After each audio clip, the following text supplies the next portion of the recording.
Never thought I'd be writing this, but I need to get it off my chest and maybe get some outside perspective. It started 2 years ago when my sister Camila, 42 female, was going through a messy divorce with Noah. My niece Lucia, 17 female, was caught in the middle of it all, and watching her try to keep her grades up while her parents fought over everything broke my heart. One night Lucia called me crying because she'd overheard her parents arguing about not being able to afford her college fund anymore. She's always been a straight A student, president of the science club, and has dreamed of becoming a doctor since she was little. The thought of her not being able to pursue that because of her parents' issues didn't sit right with me. My wife Vivian and I are comfortable financially, and we don't have kids of our own. We talked it over and decided to set up an education fund for Lucia. When I told Camila about it, she broke down crying, hugging me and saying I was saving their future. We set up a dedicated account where I deposit $2,200 monthly. The agreement was simple. The money was strictly for Lucia's education. Everything seemed fine for the first year and a half. Lucia would send me updates about her college research, scholarship applications, and her excitement about potentially getting into her dream schools. But about 6 months ago I started noticing something odd. Camila began posting pictures of herself at expensive resorts. At first I didn't think much of it. Maybe she was treating herself after the divorce. Then came the new car. When family members commented on it, she'd say things like, "I'm just better at budgeting now," or "I picked up some extra work."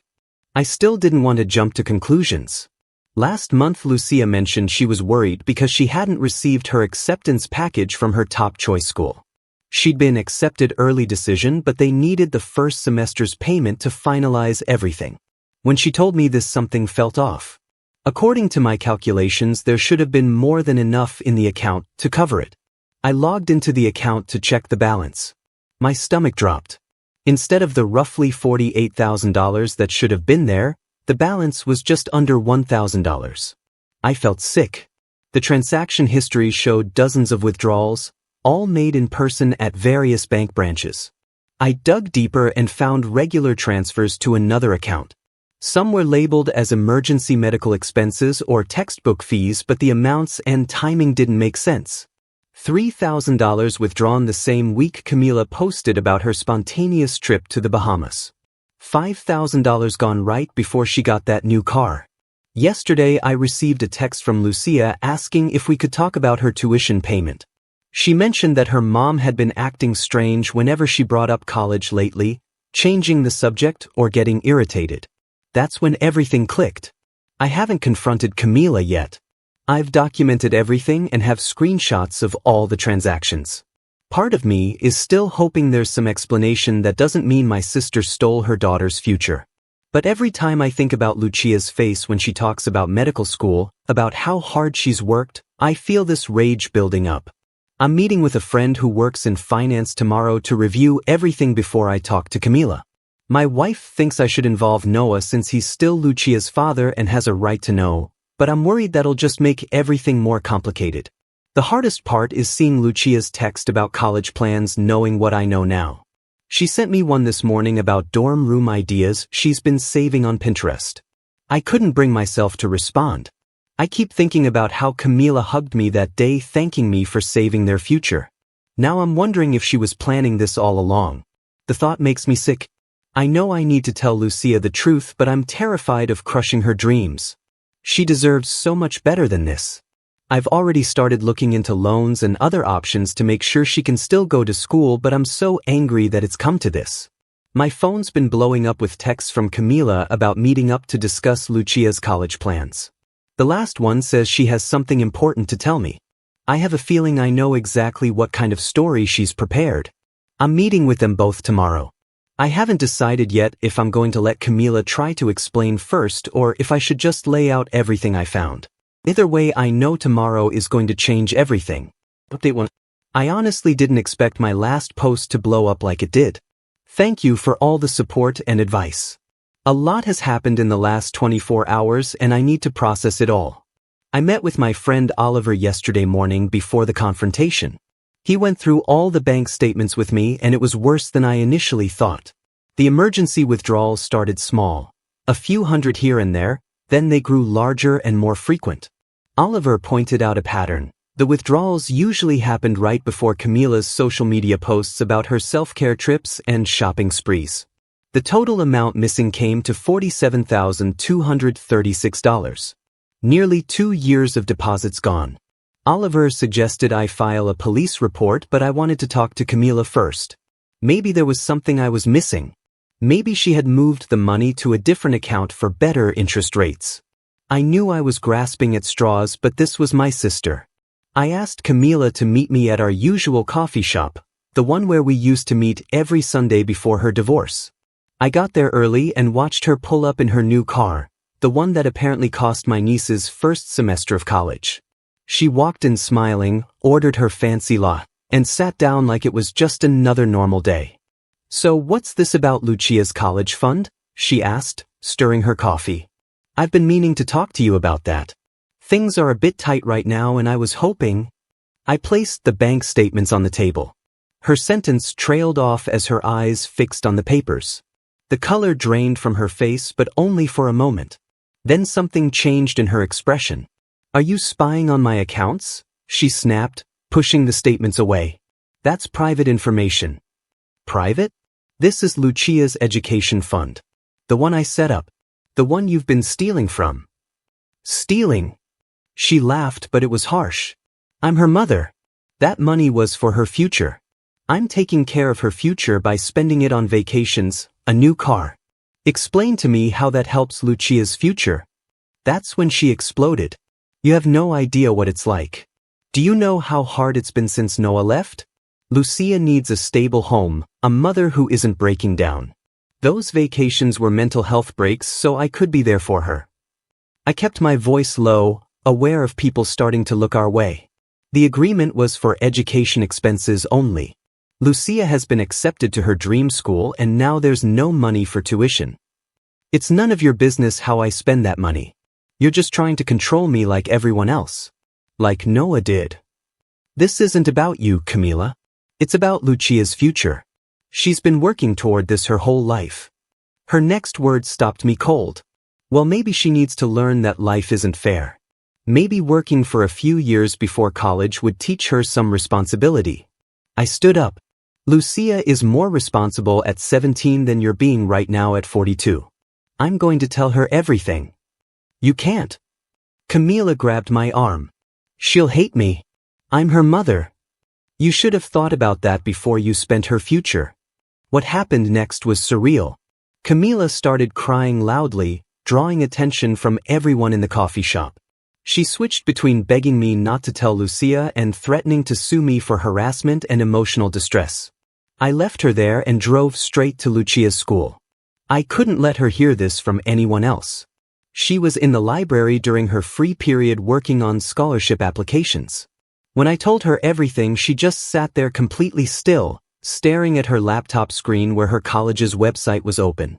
Finally she asked, "Can I stay with you and Aunt Vivian for a while?" I didn't hesitate. "Of course." That's when my phone started blowing up.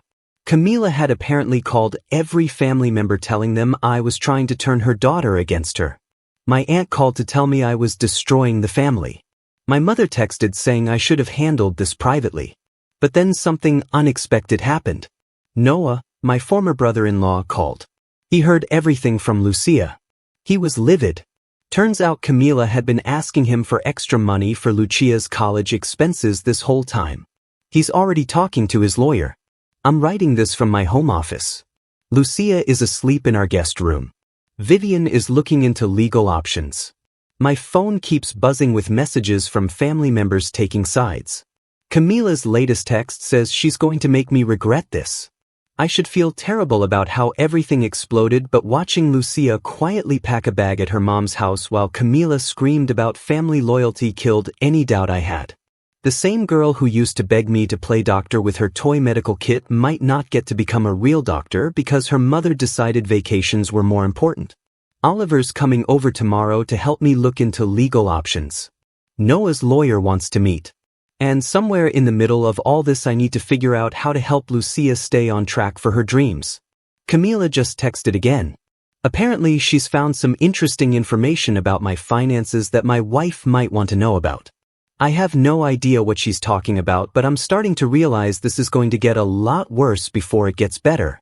The last week has been absolute chaos. I didn't think things could get more complicated after the confrontation at the coffee shop, but somehow they did.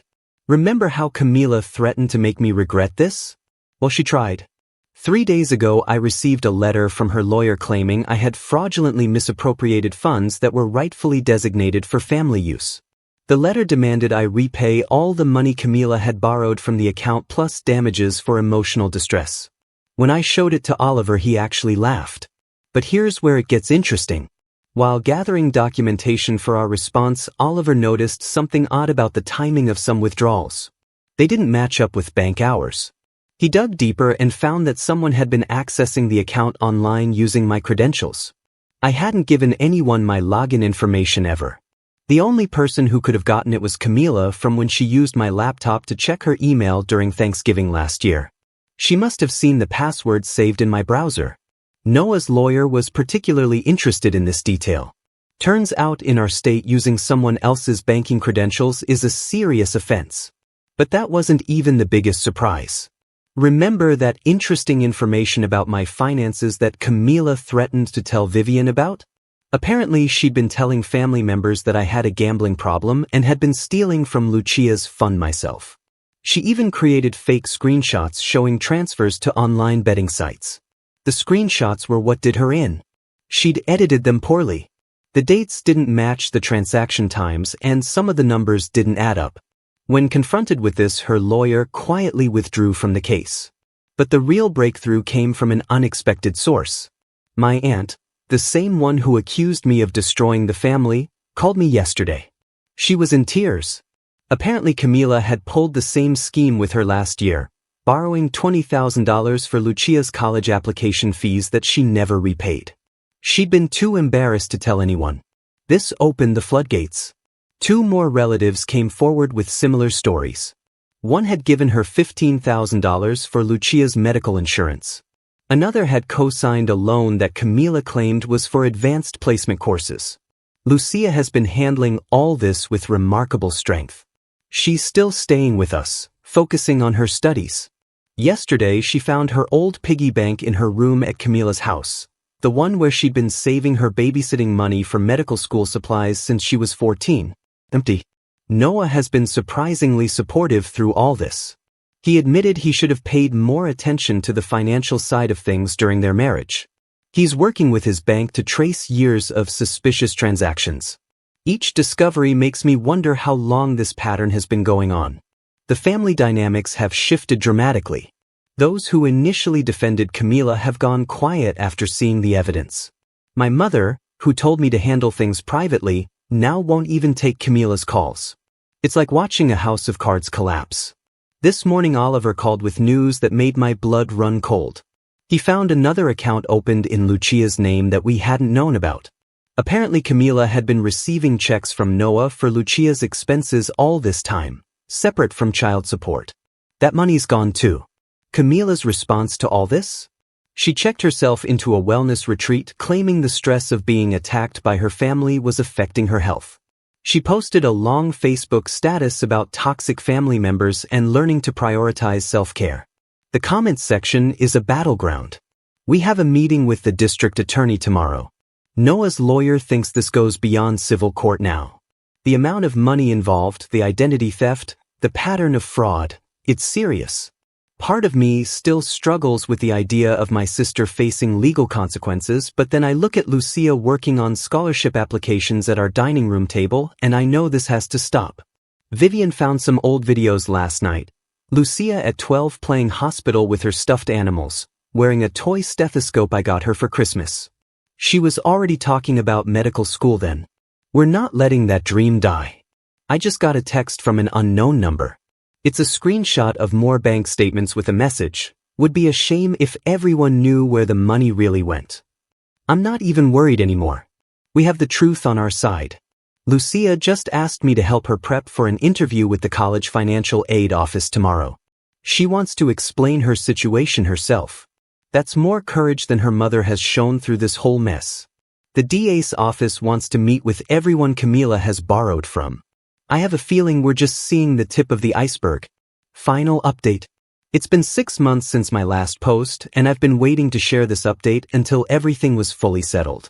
What happened wasn't just justice, it was karma at its finest. Remember those mysterious bank statements Camila threatened to expose? Turns out she had been running similar schemes with multiple family members for years. The DA's investigation revealed she had taken over $180,000 from various relatives, always using her children's education as the excuse. But here's where it gets interesting. She had been keeping detailed records of everything, thinking it would somehow protect her. Those records became her downfall. She had documented every lie, every manipulation, even keeping notes about which emotional triggers worked best on different family members. The notebook she kept read like a con artist's playbook. When the DA's office saw it, they couldn't believe she had essentially documented her own crimes. But the real satisfaction came from something else entirely. Remember Noah's lawyer looking into their old finances? They discovered Camila had hidden money during their divorce. A lot of money. She had been transferring funds to a secret account for years before they split. The judge wasn't happy about that. The court reopened their divorce settlement. Noah was awarded full custody of their younger son who had been living with Camila, and she was ordered to pay back not only the hidden assets but also punitive damages. The look on her face when the judge announced the decision, I'll never forget it. Lucia moved in with us permanently. The college's financial aid office was surprisingly understanding about the situation, especially after several other parents wrote letters supporting her case. They offered her a combination of grants and scholarships that covered most of her tuition. She started pre-med this fall. But here's the sweetest part. Remember that wellness retreat Camila escaped to? She made a huge show on social media about healing and finding herself, posted daily about toxic family members and how she was the real victim. Well, she had been funding her stay there with a credit card she opened in Lucia's name. The credit card company's fraud department got involved, and that opened a whole new investigation. The DA found evidence that she had been committing identity theft against both her children since they were minors. She had opened multiple credit cards, taken out loans, even leased a car using their information.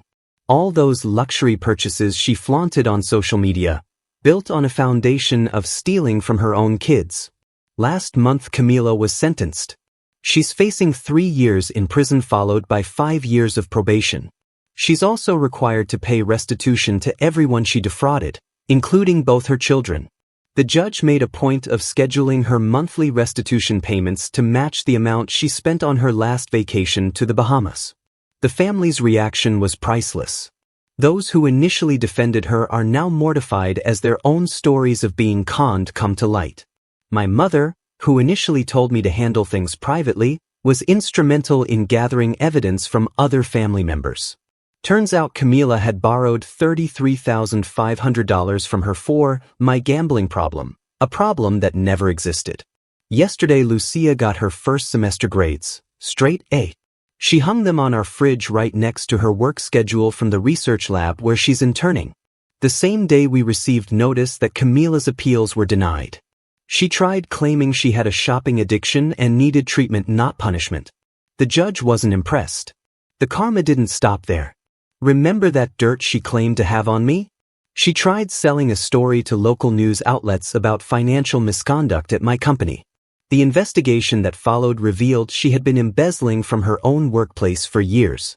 Her former employer is now pressing charges. Oliver helped us set up a new education trust for Lucia, this time with ironclad protection. The family members Camila defrauded have been contributing what they can to help rebuild her future. Even those who can't afford to contribute financially have been sending care packages, textbooks, and words of encouragement. Camila's social media has gone dark, but not before she made one final post accusing me of orchestrating a vast conspiracy against her. The comment section was flooded with people sharing their own stories of her schemes. She deleted her accounts the next day. This morning Lucia showed me her application essay for a prestigious summer medical program. She wrote about resilience and learning that sometimes the hardest lessons come from those closest to you. She got accepted with a full scholarship. The irony, Camila's self-care retreat is now being investigated for fraud. Apparently, she wasn't their only client funding their stay with stolen money. Her attempt to escape consequences led to even more of her schemes being exposed. As for me, I've learned that sometimes the best revenge isn't something you plan. It's simply letting someone's own actions catch up with them. Camila spent years building a house of cards, and all I had to do was refuse to keep playing along. Lucia just left for her evening lab session wearing the stethoscope Noah got her for Christmas.